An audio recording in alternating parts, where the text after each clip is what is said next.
মিয়ানমারের রাখাইন রাজ্যে ফের ভয়াবহ পরিস্থিতি। সংঘাতের শিকার হয়ে আবারও ঘর ছাড়া লক্ষ লক্ষ মানুষ। জীবন বাঁচাতে সীমান্ত পেরিয়ে বাংলাদেশে আশ্রয় নিতে বাধ্য হচ্ছেন অসহায় রোহিঙ্গারা।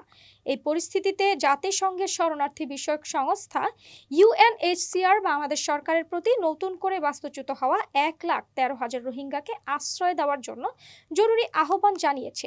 রোহিঙ্গা শরণার্থী বিষয়ক সরকারি সংস্থা রিফিউজি রিলিফ অ্যান্ড রিপেট্রিয়েশন কমিশনের কমিশনার মোহাম্মদ মিজানুর রহমান সোমবার এই তথ্য নিশ্চিত করেছেন। তিনি জানান, গত সপ্তাহে ইউএনএইচসিআর এর পক্ষ থেকে একটি চিঠি পাঠানো হয়েছে, যেখানে এই বিপুল সংখ্যক নতুন শরণার্থীকে আশ্রয় দেওয়ার জন্য বিশেষভাবে অনুরোধ করা হয়েছে। বর্তমানে এই নতুন শরণার্থীরা কক্সবাজারের বিভিন্ন স্থানে মানবেতর জীবনযাপন করছেন। অনেকের ঠাঁই হয়েছে স্কুল, মসজিদ কিংবা খোলা আকাশের নিচে। তথ্য অনুযায়ী এদের মধ্যে 29,660টি পরিবার রয়েছে। শুধু গত সপ্তাহে নাফ নদী পেরিয়ে বাংলাদেশে প্রবেশ করেছে 1,448টি পরিবার। কমিশনার মিজানুর রহমান জানিয়েছেন, ইউএনএইচসিআর নতুন আসা রোহিঙ্গাদের দ্রুত শিবিরে স্থানান্তরিত করার জন্য চাপ দিচ্ছে।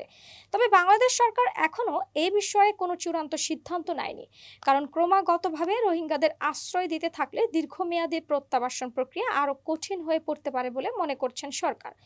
2017 সালের আগস্ট মাসে মিয়ানমার সেনাবাহিনীর নৃশংস দমন পীড়নের শিকার হয়ে প্রায় 7 লাখ রোহিঙ্গা বাংলাদেশে পালিয়ে আসে।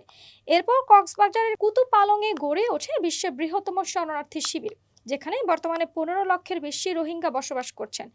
ইদানিং রাখাইন রাজ্যে জান্তা বিরোধী সশস্ত্র গোষ্ঠী আরাকান আর্মি ও মিয়ানমার সেনাবাহিনীর মধ্যে সংঘাত আরও তীব্র হয়েছে, যার ফলস্বরূপ নতুন করে রোহিঙ্গারা জীবনের ঝুঁকি নিয়ে বাংলাদেশে আশ্রয় নিতে বাধ্য হচ্ছেন।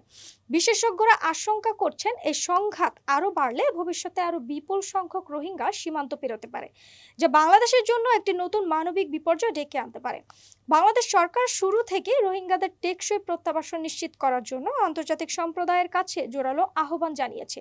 তবে মিয়ানমারের রাজনৈতিক অস্থিরতা ও সহিংসতা অব্যাহত থাকায় সে প্রত্যাবাসন প্রক্রিয়া এখনো আলোর মুখ দেখেনি। এদিকে বিপুল সংখ্যক রোহিঙ্গার ভার, অন্যদিকে প্রত্যাবাসনের অনিশ্চয়তা। এই পরিস্থিতিতে বাংলাদেশ এক কঠিন চ্যালেঞ্জের মুখোমুখি। জাতিসংঘের এই নতুন আহ্বান বাংলাদেশের উপর আরও একটি বড় ধরনের মানবিক চাপ সৃষ্টি করবে।